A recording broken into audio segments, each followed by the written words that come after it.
and welcome to another episode of Otaku in Training. I'm your host, LB. Joining me, as always, is my co host, CT, Good evening, everybody. and our trainees, Bama Hello. and Bran. Hello. For this month, CT and I decided that it was finally the appropriate time to introduce our trainees to Kyoto Animation. We actually did a podcast about them last month that never got published, but will soon, I promise. Um, but when we decided to introduce our trainees to Kyoto Animation, we knew that we wanted to choose the right series. And for one of the few times that CT and I really saw eye to eye on this was agreeing that Violet Evergarden was that right series. So Violet Evergarden is arguably probably the most beautiful series that Kyoto Animation has ever done. You can argue about other series, sure, but for my money, I think that Violet Evergarden is the best looking series that they've done. CT, uh, what made you feel that I mentioned how you and I basically agreed on this, but what was your basic line of thinking on why now was the appropriate time to introduce our trainees to Violet? Oh, well, after the massively successful Record of Lodos War cast last month, which we totally haven't lost the recording of, uh, I forget we were discussing a few things. Our train of thought led down a few paths, and I think we were focusing down somewhere different. And one of the things that came to mind that we were looking at was kind of more of an urban fantasy, a little bit action, a little bit modern. And I brought up Beyond the Boundary, which I quite like and is an easy pull in. But then I simply asked you the question, uh, should that be their introduction to Kyoto Animation, and should we do that now? And you said, no, it shouldn't be that, and yes, we should. And at that point, Violet definitely seemed like the right introduction. Um, it's an interesting, alt historical spin. It's delving into something that's more serious and dramatic and feelsy than we've covered before. Uh, but it's not as straightforward as certain other ones, so it felt like it still had enough of a fantastical component to it. You don't have to go in knowing pretty much anything else. And of course, as stated, if you want to blow some folks, you know, eye noodles out with just quality of animation, it's pretty hard to, hold anything else up against it, even from Kyoto Animation themselves. So it certainly felt like the right thing to come in with, even though it's one of the very recent things. So we're not really trying to get a history or a tour through Kyoto Animation. This is jumping in the deep end, as it were. So, getting into the actual series, I want to go ahead and just kind of jump headfirst in, since we're diving into the deep end anyway. The very first note that I have for the first episode is about when Violet first reveals her hands when she's in the hospital. That was the very first moment that really stood out to me and made me pay attention to this series when I first watched it. I want to start with you, Brandon. What was the first moment in that episode that stood out to you? I know you mentioned you didn't take as many notes this Yeah. time around. But do you remember in that first episode what the first thing that stuck out to you was? I can't say that I know what the first thing that stuck out to me was. It might be just the letter flying out the window. Mm-hmm. Um, just even something so simple as that, like the amount of effort that went into like detailing it flying out the window was really notable. Though, um, I guess just the place setting of that whole scene is kind of doing some serious work to set up like what is coming and how it's going to address like trauma and things like that. And it's kind of hard to not be sort of drawn in by that. If like, So, Bama, moving over to you, what was it about the first episode that really stuck out to you? I mean, I mentioned in my notes that Violet showing her hands was mine. Did you have a particular moment in that first episode that stuck out to you? I think mine was very similar to you with her showing her hands, but with me, it was closer to realizing she was in a hospital because at that point I thought she was a robot. She's so, um, she just seemed kind of emotionally stilted, and she's writing a letter that sounds more like a report. And I honestly thought she was an android of some description. And I was trying to figure out what she was doing in this old timey hospital instead of, say, a mechanic's office. So I was very curious about that, and that absolutely grabbed me and stuck out to me. I was trying to figure out what's going on here. Yeah, I mean, the first episode of this series, it's hard not to say that it's pretty loaded with everything that it throws at the audience, including, as I mentioned, her revealing her hands, her realizing that she's no longer a soldier, so she no longer has to salute. She doesn't know what to do with herself. And then the big one for me is towards the end of the episode when they introduced a primary theme of her seeking out what it means to say, I love you, or what it means to hear those words from another person. So, Brandon, let's jump over to you real fast. With that first episode, did with it being as loaded as it was, did it have any how do I want to phrase this? I think what I'm trying to phrase it as is, did this first episode make overwhelm you at all, or did it feel, how did it feel for that first episode when it was unloading so much?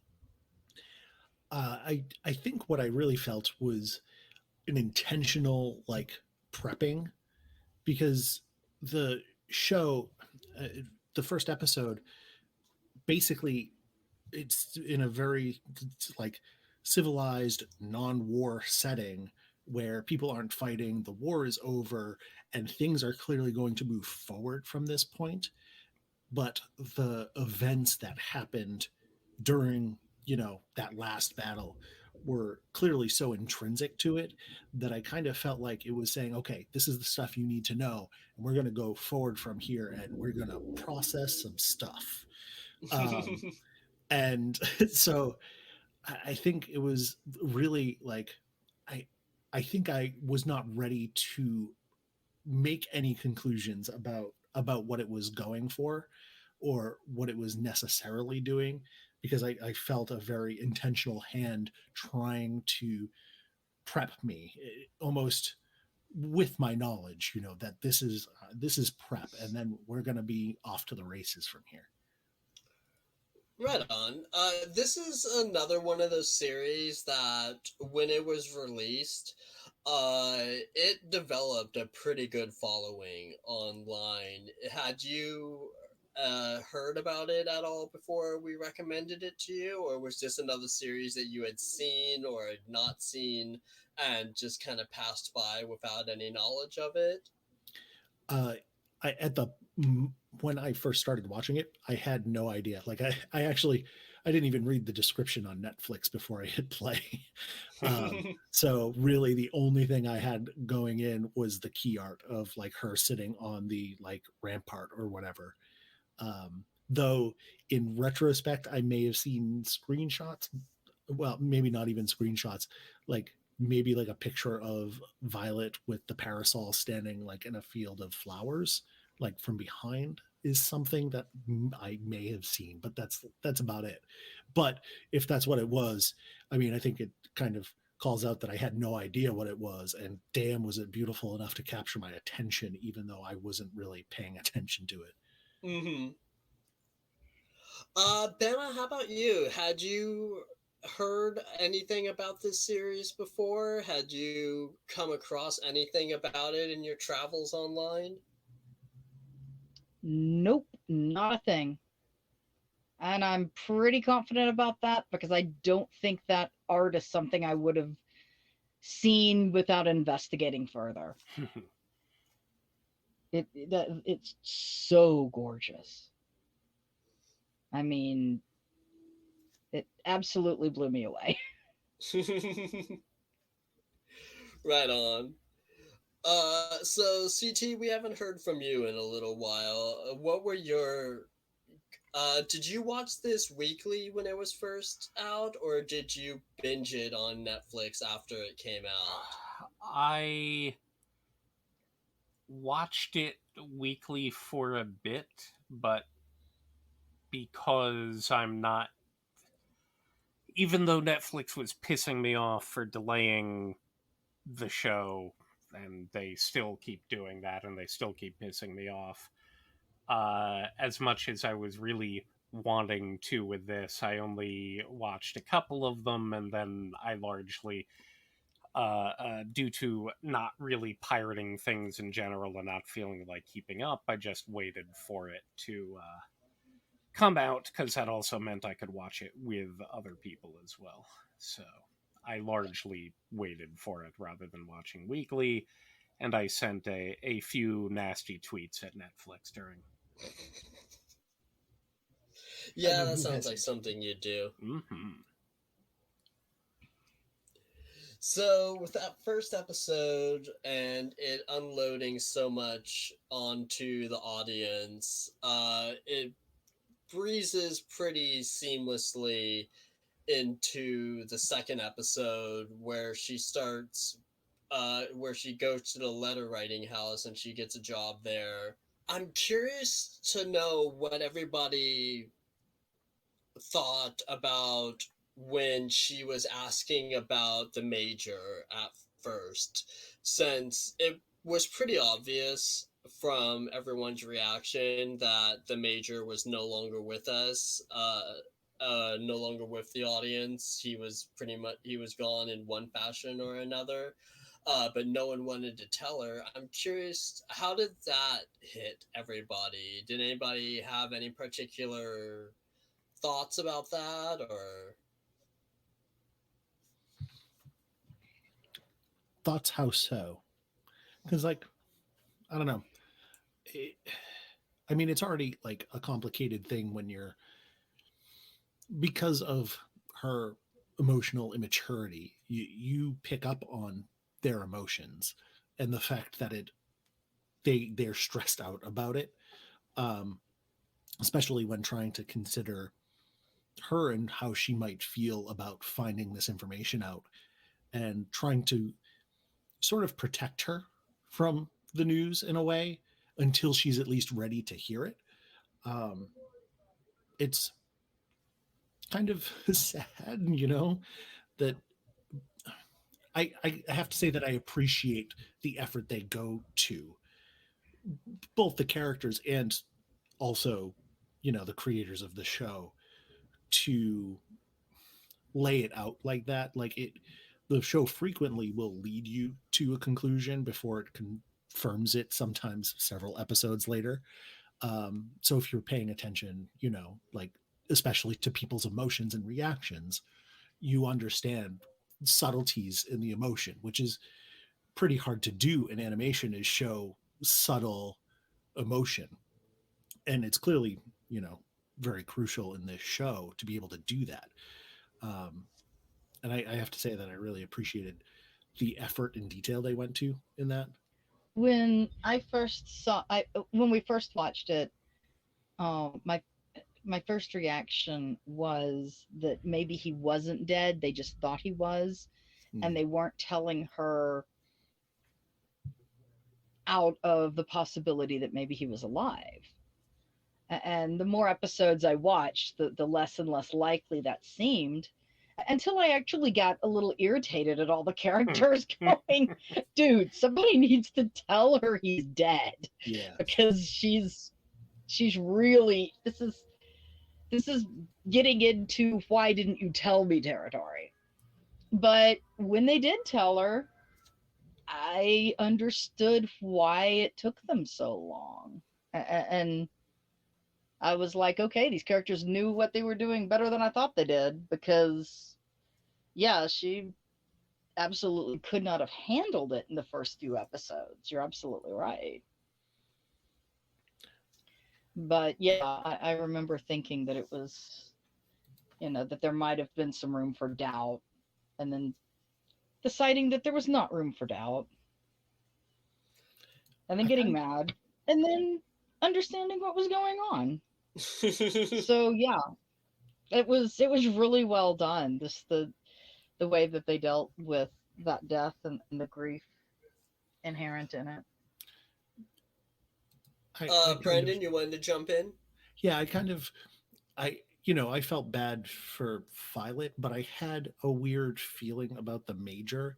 Like he was clearly painted to be kind in some fashion, but I wasn't sure how kind, because considering the sort of themes that they were touching on and the way certain people talked about Violet, I wasn't sure if he was always sort of kind to her or if that's like something that developed. And so for my own personal from my own personal perspective, I was kind of holding back a little bit, I think, in order to be able to judge him harshly if it turned out that he was, like his brother, who we find out later was basically just complete trash. Um, and so I was kind of waiting to see if he turned out to be more like that or if he was a more caring person over that period of time than maybe they were necessarily portraying up front. And I think maybe they, kind of obscured whether or not he was for a while intentionally so the audience didn't know.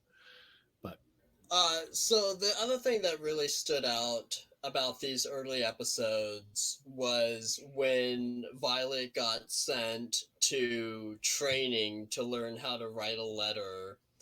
And I'm curious about people's theories about this because it was made pretty clear in episode 2 that Violet wasn't sure how to interpret people's feelings to properly write a letter, and yet she was given that opportunity, before being sent to training. And I'm kind of curious what everybody thinks of their theory on why she wasn't sent to training to begin with. It was, or if that was something that I just missed entirely.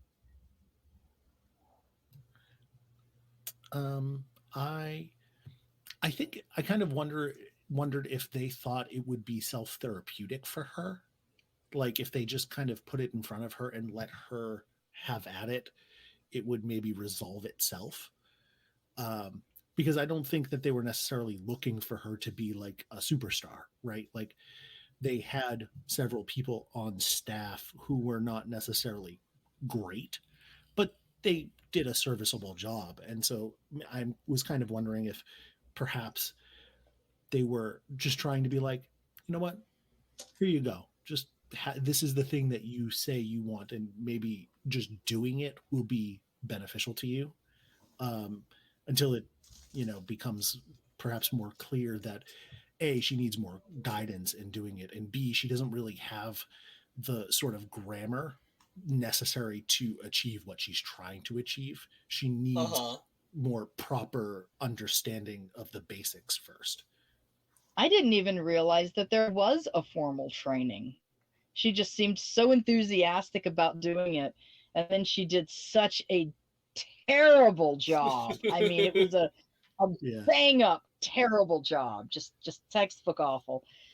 And I remember being surprised more that they didn't read it over before reading it to the client and saying, okay, you know what? This was a good try, Violet. I'm going to take this one and then we'll talk. I was surprised that they let it get out, because that was a little nuts. I would have Forgot about that. read the silly thing. Um, but yeah, Excuse me. I didn't even realize that they had a formal training school. The entire world was kind of fascinating in that regard. Yeah, I mean, one thing that I really enjoyed about this series, and CT, I'd love to hear your thoughts on this as well in a moment, but one thing that I really loved about it is how they built the world early on, down to the point of giving them their own language, their own written words.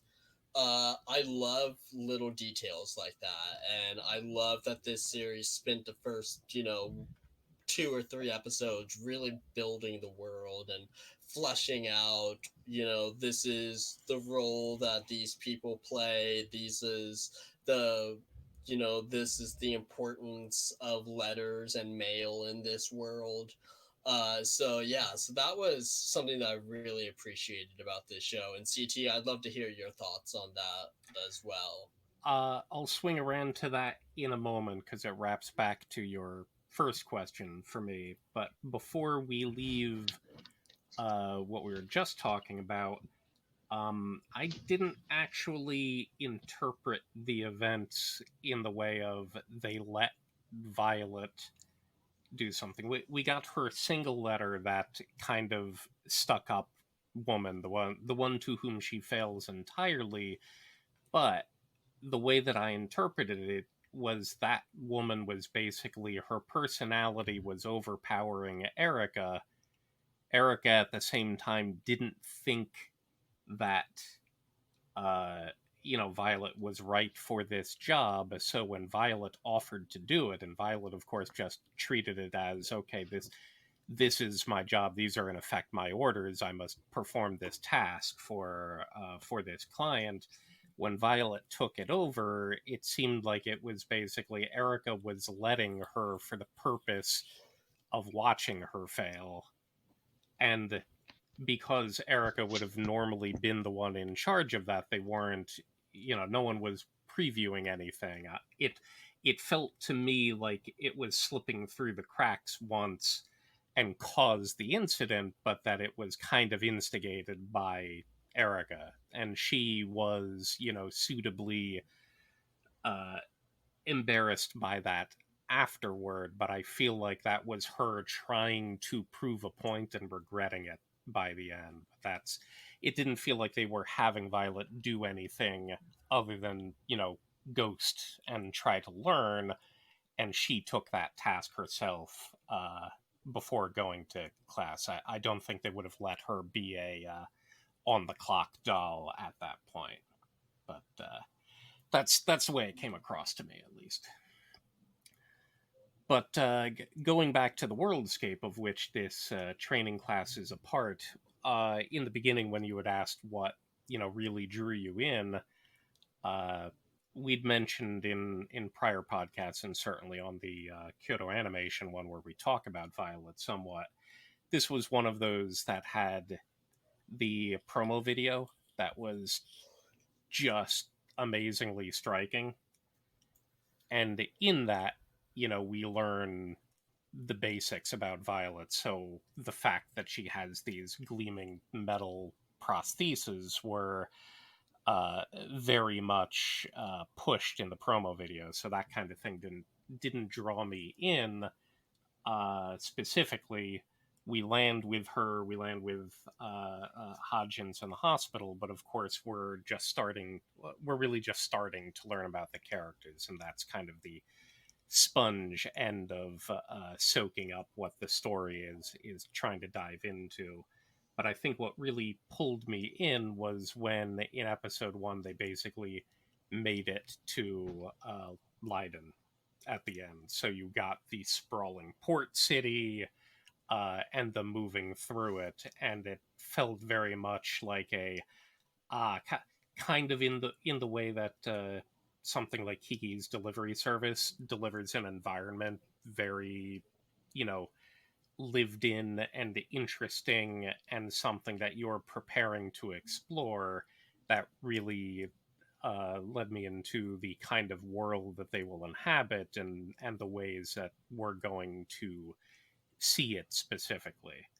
uh, Violet does hop around quite a bit, which in a way is just showing us that there's much more to the world than just Leiden, but Leiden was a great grounding point and something to move back to. Being able to get to the bell tower later and, realize just, the shop fronts and everything else. All of the characters are kind of tied together in a way that you don't often get a lot of, because it's part of a cityscape rather than the here's where I live and here's where all the characters hang out 9 to 5. And so you get to know their office building, you get to know their school, but you don't really get to know too much about their town. uh, it ends up being a lot more generic. But here, especially because I'm busy trying to see, okay, how much reality is in here, how much steampunk is in here. uh, I think the most compelling thing about her prosthesis is, well, these things are magical in performance by what we can do in our modern world at this point. And yet it feels like, a gnome tinkering, ratcheting ordeal. But I'm like, damn, these are interesting. What else will this world have that kind of compares to this? And I'm not sure if it's disappointing or not that it doesn't really go too far in any of that direction. The rest of it is kind of your, alternate World War I, World War II European kind of locale mix, but where only her particular hands, being the main character of the show named for her, get to be this focal point. Because of course that's her damage, that's the memory of the war, and that's also, what leads her through her future and becoming a auto memory doll, learning to tap into everything. So her arms and the mechanics involved are effectively the sole pseudo magical element that's tying the whole show together. So we've gone through the first 3 episodes or so. The thing is with this show, however, is that while it's not technically a slice of life, because it does have an overarching story that ties it all together, it's still very episodic in nature. So at this point, what I actually want to do is this time I'm going to call on Bama first. I'm curious to know, as you were watching this, were there any episodes in particular that really stood out to you as being, excellent, above the others in terms of story? Obviously, overall animation quality in this series stays pretty high throughout, so you don't have to, mention animation quality. But were there any like little stories that got told from episode to episode that really stood out to you as particularly excellent or memorable? I'm probably always going to remember the little girl and her mom is writing her letters because she knows she's dying. Yeah, that That one, episode gets brought up a lot in conversation, but I'm yeah, not, definitely yeah, continue. I'm legitimately not surprised. um at one point I remember thinking that these auto memory dolls aren't writers exactly. They're a cross between writers and therapists, because as much as anything else, they're helping people deal with their own emotions.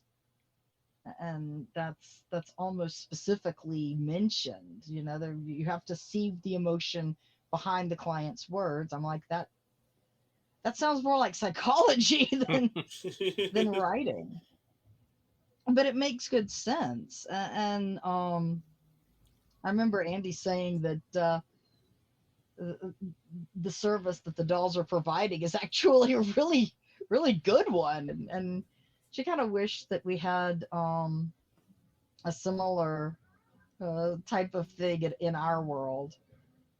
That having been said, and to answer your, to not exactly answer your question, but to kind of answer it, at the end of episode 9, where the her little boss fellow, I can't remember his name, he says it's true that you can't change any of the lives you've taken, and you can't do anything about all the evil that you've done, but you've done so much good, and that can't be erased either. And I turned to Andy and I said, "That's it. Roll credits. Perfect anime." Yeah. It was very, very much like the first 20 minutes of Up.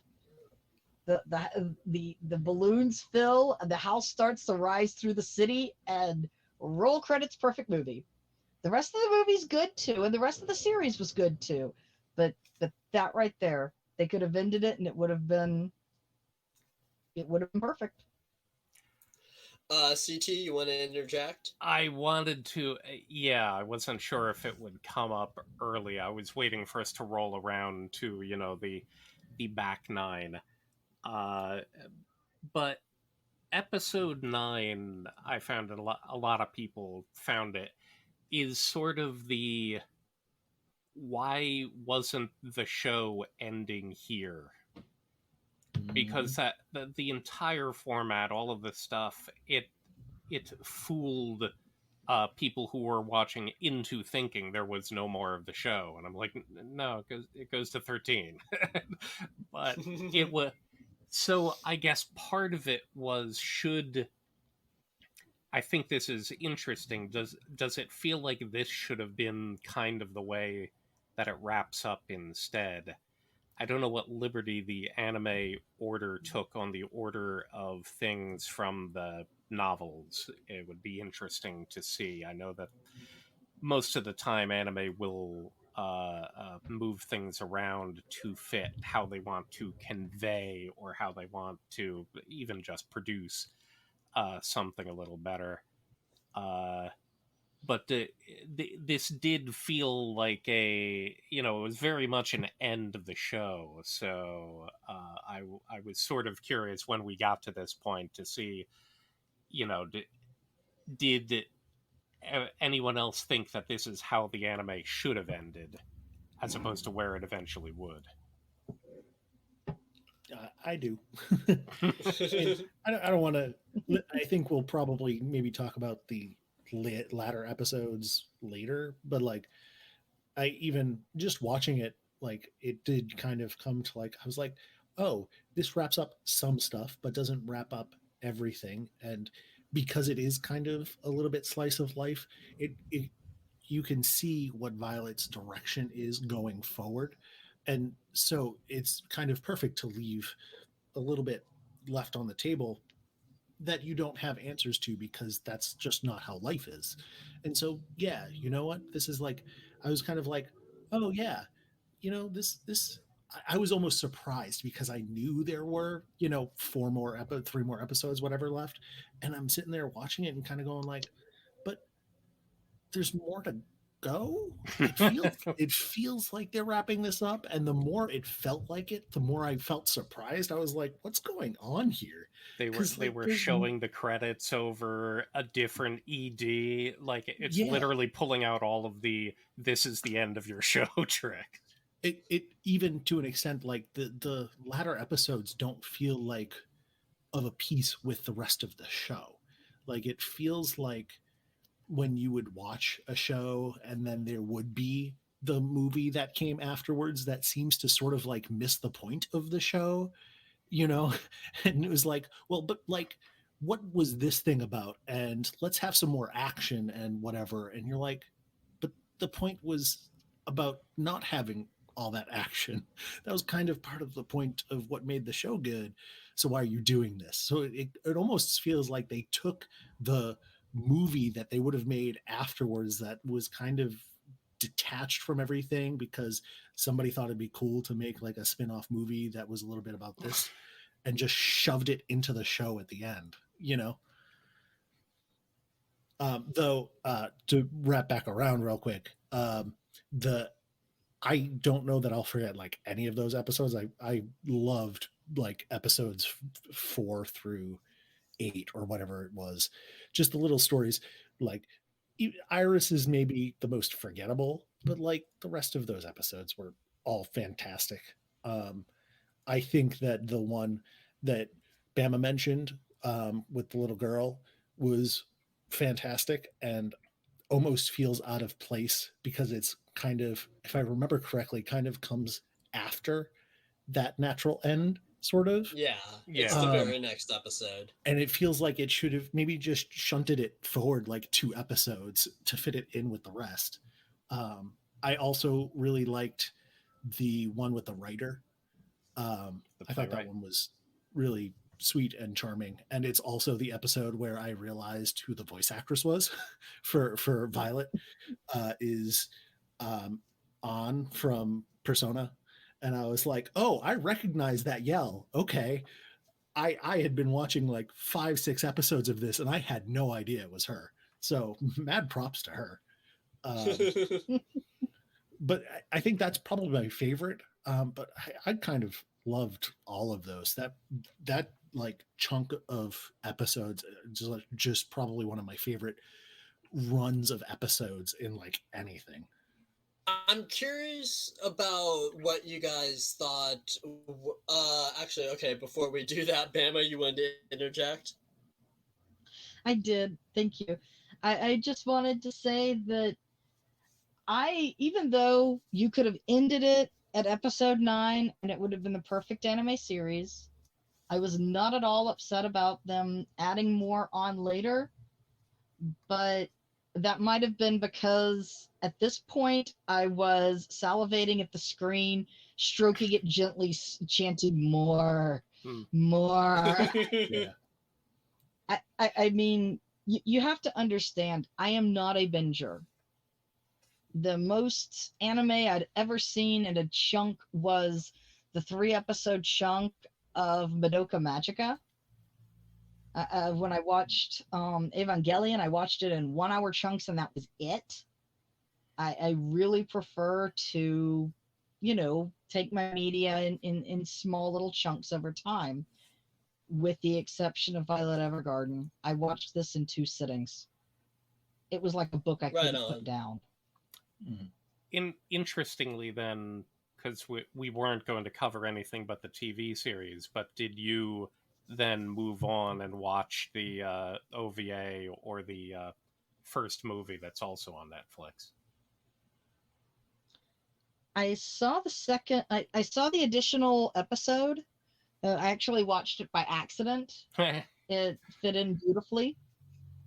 We said, okay, so now what's the next episode?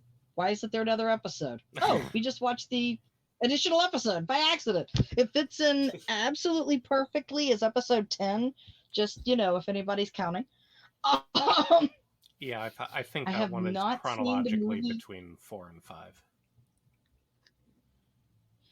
I have not seen the movie yet.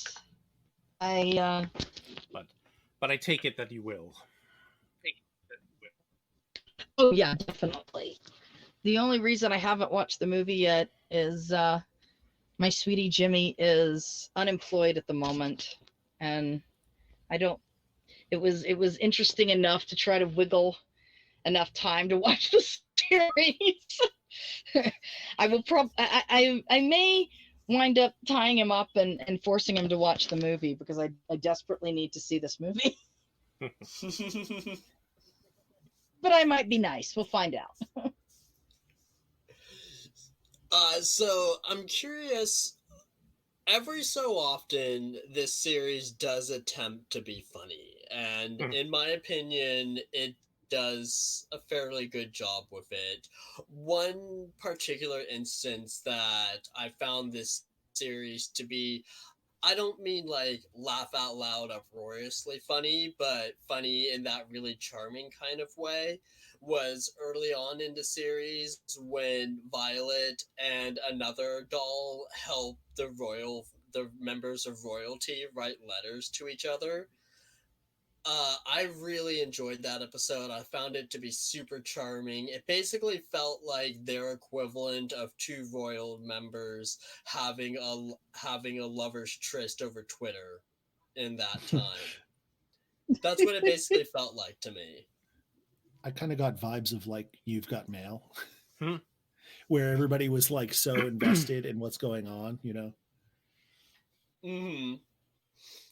But I'm curious, Brandon, let's go ahead, let's start with you this time. How did you feel about like the tonal changes throughout the series on every it would be funny or charmingly funny at one point, it would be a little more serious with the playwright, it would be heartbreaking with the little girl and her mother. How did you feel about the different changes of tone from episode to episode? It felt appropriate.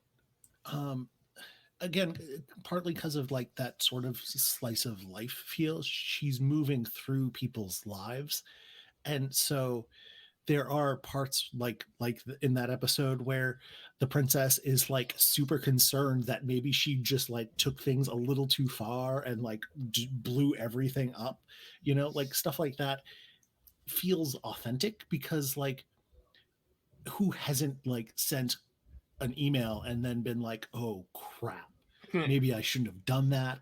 They're going to think I'm an idiot or whatever, right? Like there's something very authentic about that and being able to sort of enjoy it too. Like, oh, it's going to be fine. Clearly, you know that. So you can kind of laugh at it a little bit. But the humor is necessary, right? Like, when people are sad, you know, part of the way people deal with difficult things sometimes is laughter. And so the tonal changes are very appropriate both from a storytelling perspective, but also to portray these characters. They need to have changes in how they're feeling because they're not going to feel the same way the entire way through, right? Like the mother writing the letters to her daughter is like, it's sad in places but it's hopeful too, right? Like the mom knows that she's doing something that's going to make her daughter happy and she's kind of proud of what she's doing. And so you have to kind of have that element in there as part of the contrast to the sadness because storytelling, but also because they're characters, they're acting like people, and I love it. Honestly. Bama, how about you? How did you feel about the different tonal changes throughout the series? Did you feel similarly to Brandon, or did you have a different opinion? Nope, that's pretty much dead on. You salt a watermelon to make it taste sweeter. That's why you do it, is because salt and sweet bring each other out. Hmm. And to use a different example, the funniest thing I think in the entire series was when the little doll in training asks Violet, "Can't you smile?" And Violet just pushes her cheeks together and she's trying to squish her little face to make herself smile. And then, you know, in the next episode, you realize that this other doll's brother is, you know, a raging alcoholic addict, managed to get himself beaten up on the rag. And the only thing this doll wants to say to him is, "I'm so glad you're alive." And Violet manages to do that it's somehow sadder and more poignant that those words are selected by someone who was squishing her face so she could smile earlier. Nothing like a little face squishing. Like you talk about that scene with the like I'm just happy you're alive. And like this is just the show is like I'm sitting here getting like a little bit weepy just thinking about like how significant just trying to say that was to that character. That was such a meaningful thing for her to try to say to him that she was having genuine trouble saying. Like I was describing this show to my wife and she was like, one of the first things they tell you about writing like dialogue is whatever if you're having trouble trying to figure out what it is that the character would say, figure out what they're trying to say and then don't say that because people don't do that. People are really bad at saying what they want to say or saying what they mean, or in some instances saying what they don't understand they're trying to say. People are terrible at it. And like there's something so authentic about that aspect of like people struggling to say these things that is just so, I don't know, there's like a beauty to how to that struggle of trying to convey yourself. That, excuse me. That's one of those things in the early episodes that came across a little odd to me, and I'm trying to figure out how much of it might be cultural or not, because Yeah. a lot of what they're talking about is finding the words behind what they're actually saying. But this from Luculia to her brother was literally, she was expressing the emotion. She could express them in secret to Violet. It seems a little bit hard that they can, they're without their parents anymore. It's a little hard to see her not simply being able to, to express that simple a thing to her brother and that immediately being able to apparently repair all of the all of the damage here. Yeah. So I'm like, as well, that was the end of the third episode where she went to the training school, and that's another thing where everyone is literally, she wrote the one sentence that was literally what Luculia said to her. She wasn't conveying it, she wasn't exploring or conveying a thing. She just wrote one of the things Luculia said, determining that it was the most important one, and that's fine. But it felt almost like an overreaction from some of the characters that, oh my god, you did this thing, and now you can be a true doll. And I'm like, I feel like it needed a little more in that scene to connect me to what how they were reacting. Didn't quite line up with what she did there, as meaningful as it was. That's what led me down the path of maybe there's something very specific from the Japanese outlook that I'm not grasping here. So could be, certainly. That does lead into another thing that was odd. I definitely liked, the Princess Charlotte episode, but you end episode 3 with Violet being able to express a single thing, to grasp the very beginning of automatic dollhood. Then she goes with Iris to effectively be her hands to Iris's hometown. So she was just going to be transcribing while Iris would be doing the doll work. And then all she really does there is, again, type out things explicitly, party invitations and other stuff. So we don't get another episode of seeing Violet learn something, except, Iris's particular feelings of rejection and confliction with her beau from back home and leaving home and her struggles to become a proper doll. And then in the very next episode, it's mentioned that months have passed, but we get Violet immediately into being able to write poetry.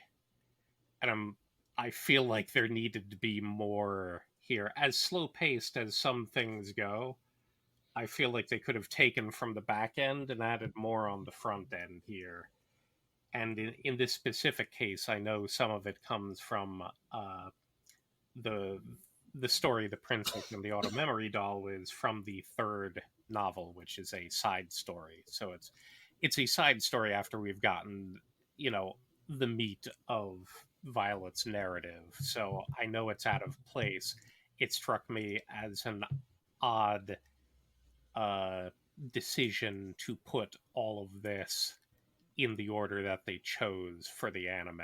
So I don't quite click with 3, 4, 5 as well, because it feels like I'm missing too much that would have been meaningful to convey. So Yeah, I largely agree with that. I think I was able to maybe put that part aside better. I didn't have as much of trouble putting that aside. Is maybe a better way to put that. But I very much was like, wait, so you wrote that one letter and then the teacher's pet went to the teacher and was like, actually, she's friggin' awesome. And the teacher's like, you know what? You're right. She is awesome. Let's give her this, let's give her this super prestigious thing that like people lust after, that it's like going to Hollywood to try and make it, and we're just going to give it to her because she wrote such a good letter that was one sentence long. It's like, yeah, that's a little bit weird. And then, yeah, you're right. It's like, then she does nothing. And then she, I don't know, saves the world or something. Like she goes to do a letter that is super politically significant, right? Not just one, several. Like their entire like alliance relies on her ability to be romantic when she doesn't understand I love you. And it's like, that doesn't seem to track well. But you know something? It's kind of cute. So I was like, all right, I'll go along with it. But yeah, it's a common problem I feel like in the show, is that things just like are not, it's not explained how somebody got to a certain point in the background or why things have suddenly changed. Like, the other auto memory dolls seem kind of important until they're just not for like 4 or 5 episodes. They just kind of disappear. And it's like, what have they been doing in the background while Violet has become like, this world famous auto memory doll? They just like chilling back at home. Like, do they go and do stuff? That's never explained. So another thing that I wanted to bring up about this series before we got too far away and towards the ending is the soundtrack for this series, because on a previous podcast that CT and I did, I talked about the soundtrack for this series done by Evan Call, and I called the composer as probably one of the best up and coming anime soundtrack composers, specifically because of this series and the gorgeous music that he attached to it. I'm curious, Bama, let's go ahead, let's start with you. Did the music stand out to you at all? Did it have any kind of emotional effect on you as you were watching? Oh dear, I am embarrassed to state that I did not notice at all. Oh, I am okay. really sorry, Mr. Composer. The good news is that is the second best any composer can hope for. Mm. If you're making background music like this and it blends that seamlessly in to where the audience doesn't even know it, that's the second best you can hope for. The best you can hope for, of course, is, one of those legendary soundtracks like Jurassic Park, where half the point of the movie is to listen to the music.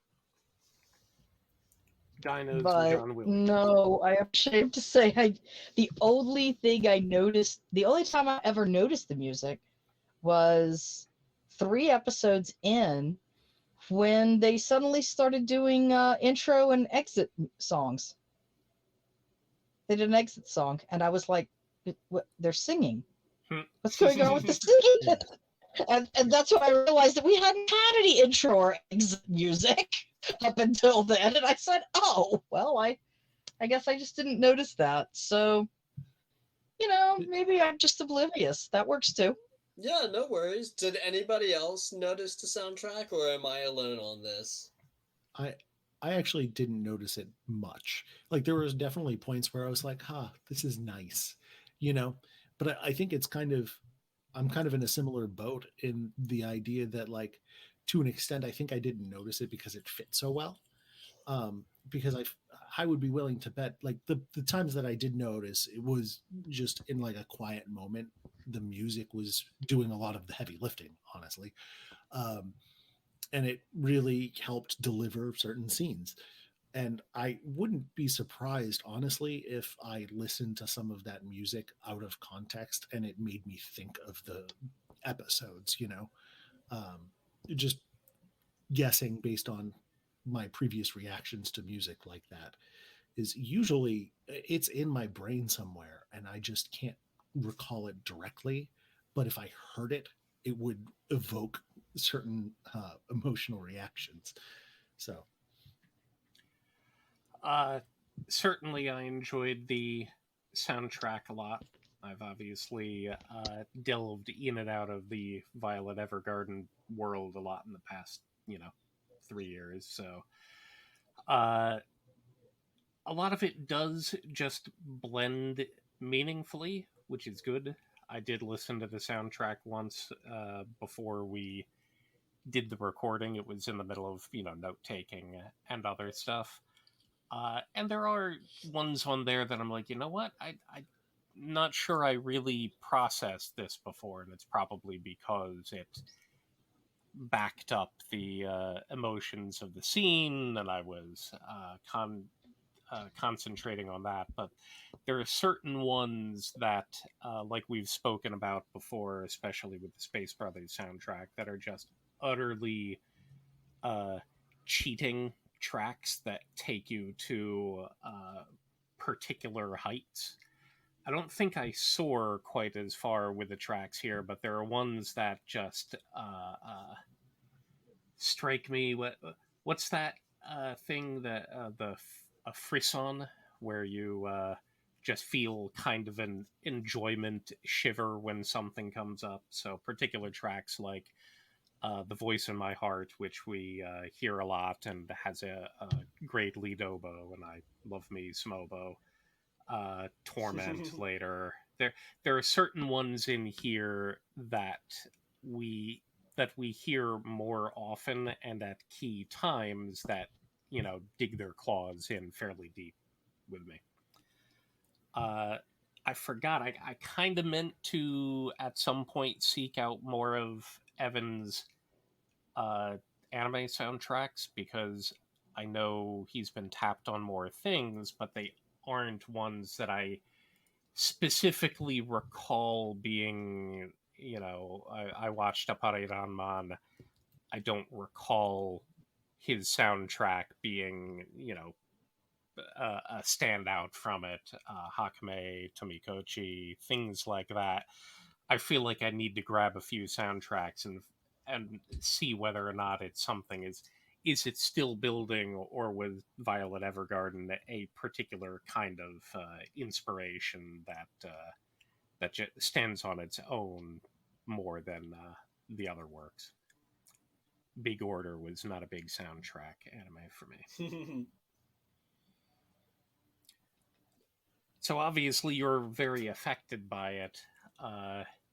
Do you have particular tracks that stand out for you that, at the very least, if you mention them, bring them up.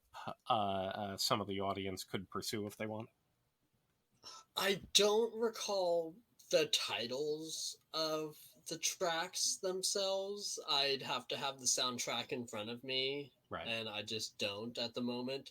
But I just remember the first episode. I have a note just saying, this is such a great soundtrack, and I actually repeated that a couple of times throughout my note taking. Just randomly, I typed out the phrase, "This is such a great soundtrack. I am loving this music." But I didn't take specific notes beyond that.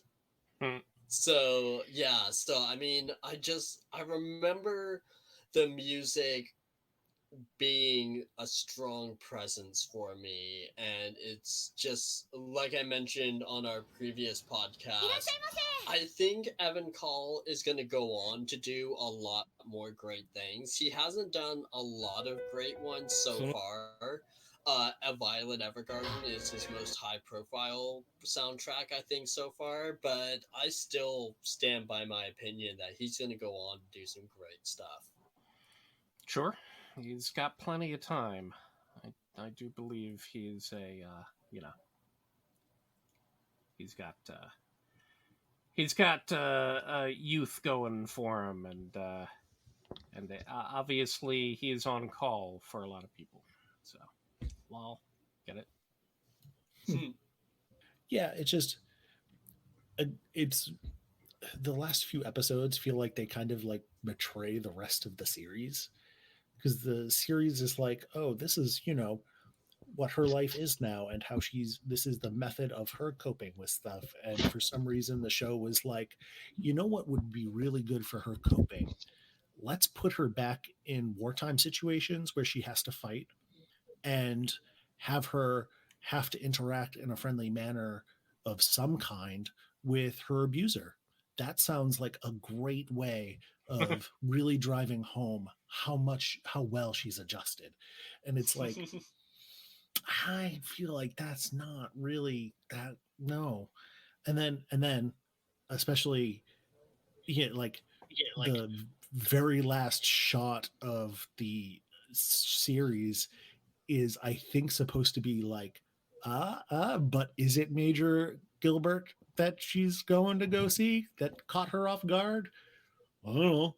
But it seems like they're like playing with it, and I'm just kind of like, are you going to try and pretend that, like, oh, she went through this meaningful change, and like trying to deal with her trauma, and the trauma, the focal point of her trauma is actually still alive, and so like, I just don't know what the hell was going on with those last few episodes. I was just like, you've got to be kidding me.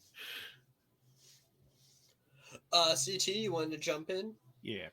That we'll go back to the episodes in a moment, but I was curious to see whether or not anyone would have the same reaction that I did at the very final moment there, where you get a lot of the normal wrap up, but as you say, she was called out, and then goes to a cottage and shows an expression of surprise. And yes, you're left to say, okay, what could that surprise possibly mean? It's literally the final seconds of this show. So I guess for all of you, then there are two things. One, as a question, do you think the Major is alive? And then as a follow up, do you want the Major to be alive? And we'll push over to Bama, since I think we got mostly from you already on that, Brandon. But I had a different interpretation of the last few episodes. I kind of saw it closer to, she was a soldier, and she had a lot of trauma, and she really struggled to get past that, and to grow and to become emotionally mature enough to handle her past. And then they're throwing her back into it, and it almost felt like, okay, how are we going to see her react differently this time, now that she's not practically an automaton? Yeah. You know, is she? I think that's what they were going for. You know, whether you enjoyed it or not is certainly Yeah. up to you. But I think that's what they were going for. It didn't. I still think it would have been perfect if they'd ended it, but it didn't bother me that they went on.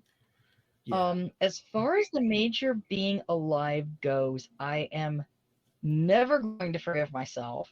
I saw a Google um one of those recommended for you stories that had Violet Evergarden. And of course, like I said, I've been salivating and stroking the TV screen.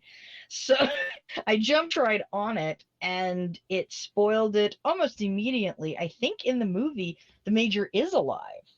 And I'm not overly happy about that, but I haven't seen the movie yet. I gotta see this movie. Okay. And I have seen the movie, but you may have just possibly spoiled something for LB. So I was going to pass that over to you as well. LB, was what your interpretation of that last scene was, and then regarding the Major in general, because you saw the other movie, right? No, I haven't seen anything past the TV series yet. Oh, interesting. Okay. No, I'm so sorry, LB. You should be. How dare you? 1,000 lashes. Give it to Google, man. I'm in your shoes now. So yeah, I mean, for me, I was pretty convinced that the Major was dead. That's just what I was going by from what I saw from everybody else. I didn't feel any particular reason to think that he was still alive, other than it just would have been a neat little twist. But yeah, no, I was pretty convinced that he was dead. In terms of what the little surprise was in the last moments of the series, I don't know. There are a million different possibilities for what could have made her act with that level of surprise. Uh, but I couldn't narrow it down to a single guess or even multiple guesses on what it actually is. Maybe it was Leon called her over. But yeah, that's what put my thought about the possibility that the Major was alive in my brain. But at the same time, I don't feel like if she was being called there, anyone at the company would have reacted like they did, and her reaction would have been different than what there was. So I'm like, okay, it's something. It's just a little weird to throw that in, 5 seconds before the entire end of the show, because you're nudging us in a direction, and I don't know what it means. So, but I agree. Oh, sorry. Before I move on, Bama, you wanted to respond to that? I just want Yep, I just wanted to say that my headcanon is a little gasp of surprise was a group of her friends headed by Mrs. Evergarden, because she was awesome and I wanted to see more of her. Definitely true. That's one thing that I feel like that I really want to get the novels for, because you get very little of the Evergardens and how they're related to the Bougainvillea, uh, why she was being adopted as a favor instead of the Bougainvillea family itself. Uh, we don't get much of her, so we don't over the course of it, and Violet doesn't have really an attachment to it, except thanks for the surname. My name is Violet Skywalker. At least she didn't claim it at the end of the movie. where we also seem to be missing big chunks of other things that were conveyed as to, you know, we see very short scenes in the anime of what happened when Dietfried discovered Violet. She was very violent. What she did to his crew and entirely, basically, screwed him against her the whole time. Uh, there was a scene with Hodgins that was witnessing her in kind of an arena sort of thing, and there's a lot. There feels like there's a lot more going on that the anime did not want to point us at. So I'm wondering how much of it was skipped for a purpose of being a little bit lighter, perhaps, or at least not delving quite as deep. But it feels like we missed connections to some like the Evergarden family as well. It's literally in the title, but we don't know much about it other than it's now her surname. Did anyone else have any other thoughts, any other comments that they wanted to share about any of the episodes that we haven't talked about so far? Sorry. This is more just like a shout out to Benedict's awesome stilettos. He's wearing the highest heels in the entire show, and I freaking love it. That is true. I love his whole. I just like love him. He's freaking awesome. He's like hardly in the show, but damn if he's not great. He is very styling. I do wish we had a little bit more of Benedict and Catalea and Claudia doing more, because that's some of the tonal shift talking about before. We get scenes of them kind of being catty with each other and familiar with each other, and we get that embarrassing letter that they're reading of Claudia's at the end, which felt meaningful enough. It was interesting, but I feel, again, like we didn't have quite as much of their camaraderie to really wrap around to the earnestness of Podgens there right at the end. I want to know where Benedict learned how to like flying kick a bomb off of a bridge.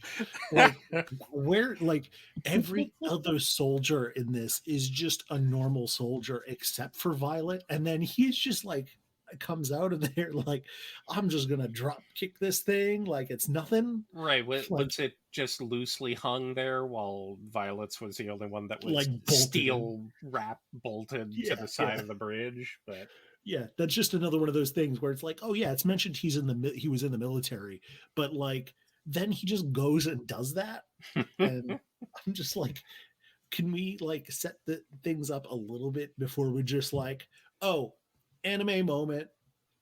It was a little hard to follow the logistics of that whole scene with them jumping off the moving train and going after the bombs, and then he kicks down and is like 3 stories down a train curve, and Violet falls and he catches her, and I'm like, wait, how did you get there and you were on the other side, weren't you? Friggin' I don't Ninja know. Warrior. It's Ninja Warrior, right? He does like a flying kick and hits it hard enough to unseat it and send it flying into the water, and still manages to grab like that 1 inch of metal so he doesn't go flying into the ocean, into the water himself. And yeah, it must have just like Ninja Warrior the rest of the way around to her. Kind of like, who cares at the end? We're pretty much done now, so yeah, I think so. I think so. I don't care. It's fun. So that's where we start getting. I do agree with Bama that I appreciated elements of Violet being forced back into the situations where, first of all, we could get a bit of badassness from her. I liked episode 11 a lot, where she goes to basically Camp Menace. I love all of these names. Yeah. Menace and Intense and all of that stuff. But she effectively comes upon the wreckage of them, and is basically with that soldier as he's dying, and it's a reflection of what she went through before. I feel like we would have been better off if her interaction with Dietrich, which was important enough for her to prove to him that I don't need orders, but I will act in the interest of the people that I care about. So some of it, her final lines to him are meaningful, but I feel like it should have been another personal scale thing. Maybe only one episode after number 11, and not kind of this. It felt like an overbaked action set piece plot. Yeah. I don't know if it was in the novels or was an anime specific thing, but that's where I feel like we wanted some meat of her back in action at the end. It just feels like it was the wrong kind of doing it. Throwing a train heist two-parter at the end of this feels a little weird. They could have shuffled something earlier to bridge the gaps and had this be a bit of a brutal but meaningful thing, which started with that soldier's story, but she was in the middle of it by the end, so they could have played something further that made sense and not done the train thing. So, all right, Brendan, you said you wanted to bring up another point. Oh yeah, it was just the actiony bits aren't even like didn't necessarily bother me. It just felt like it was trying to confirm for us what I think we kind of should have known by that point. Like it kind of was trying to show you, like in episode 9 or whatever, her growing and becoming comfortable with certain things. And then it kind of felt like, oh, but is that really true? Let's put it to the test. And it's like, it felt like the show was kind of trusting the audience with some stuff throughout the show. And then at the end, just kind of chucked it into the ocean to like be like, oh, let's challenge this and challenge that, and how she handles, fighting people now and all that kind of stuff in a way that was just like, it just didn't feel good. It wasn't that I was against the action because, other parts of action in the show, the few times that it appeared, like I thought it was cool. I enjoyed the actioniness of it, and her getting to be a badass in like those flashbacks, but having it like as almost like a test at the end felt a little, I don't know, didn't feel great, and then just because it made me then think of like almost in the same way, like I have nothing against the major being alive so much as the way it was kind of treated, like I'm okay with the major being alive.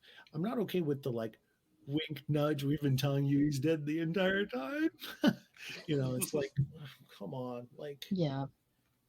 either do or don't like play this weird freaking game. Like have enough bravery to just be like, he's alive and we're going to do something with it, because like I think at that point you have to do something with it. You can't just be like, oh, this whole show's been about her coming to terms with his death and the things that he meant to her, and then just be like, oh, and he's back and we're going to do jack all with that. Like, no. It's more of that, like the context around the things. Like I like the idea, like I'm okay with the idea of him still being alive, and I don't know, whatever that relationship is supposed to be, which is a little unsettlingly unclear in some ways. But I don't know. I would have like, I think it's perfect fodder for like AO3 or something. So like I got nothing against it. I think it's fun in its own way. It just respect it, Mm-hmm. Yep. I'll interject, since the cat's out of the bag, that what happens with the major is not associated with the end, and that in this case we've only watched the 13 episodes of the TV show as part of this, so this will be covered in the final movie, and obviously that will be, the big thing about the final movie. So I'm a little bit curious. I know Bama wants to continue through, and I know LB has been meaning to. Is this something that you would be interested in at least adding a coda to this cast in the future if we get to a point where all of us have watched the rest? Do we want to do a follow up to be completionist about Violet Evergarden? I am a completionist very badly. For folks who don't know this, I occasionally write guides for video games explicitly because I'm that type of person. So I love being a completionist. So I'm totally down for that. And actually, I feel way more compelled to watch the movie now because I feel like I need that the whole major is maybe alive thing justified to me.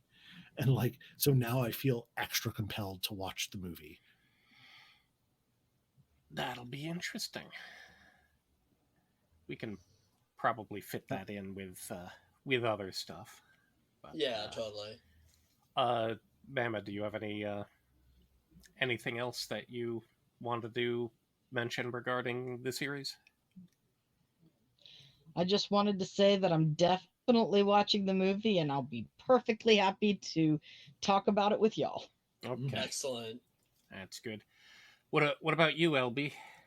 Oh, I'd be totally down for watching the movies and talking about it all with you guys. I heartily agree, but in this case, I meant final thoughts about Oh, well, you the were TV clear. series. That is true. I think we've covered pretty much everything that I wanted to hit on. Just the only other thing that I want to mention is that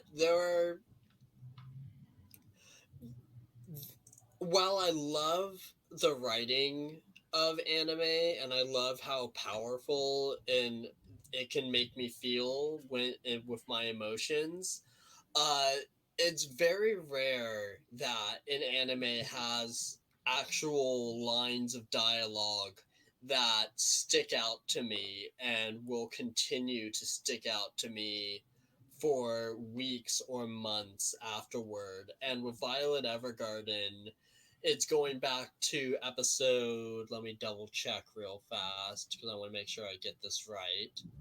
Yeah, it's episode 9 where she's standing in front of the president and asking, do I have any right to be a doll? Do I have any right to live?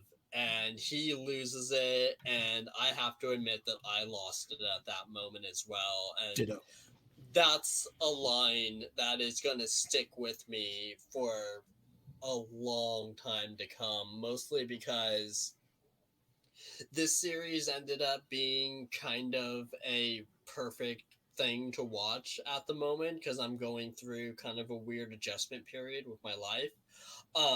And that it made me actually kind of reflect on myself of, you know, the adjustment period I'm going through kind of deals with my career. I won't go into a whole lot of details, but basically it was that moment where I had introspection of thinking, do I have any right to have my job? Do I have any right to keep going with it? And that, like I said, it hit me really hard because that just hit at the exact right moment and in the exact right way. So I really have to give kudos to this series for having some just powerful little moments of dialogue, not even monologues, but just little lines that are going to stick with me for, a long time to come. And as I recall, that led directly into the line of Hodgins that Brandon quoted earlier. Yeah, As well. exactly. Bama, So very, very much linked, very, very powerful indeed. I guess I will just leave with one lightened piece of amusement for me that is very inside baseball. Uh,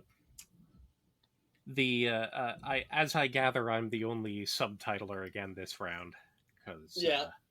Brandon mentioned the voice actress in Persona, and that's the English dubbed one.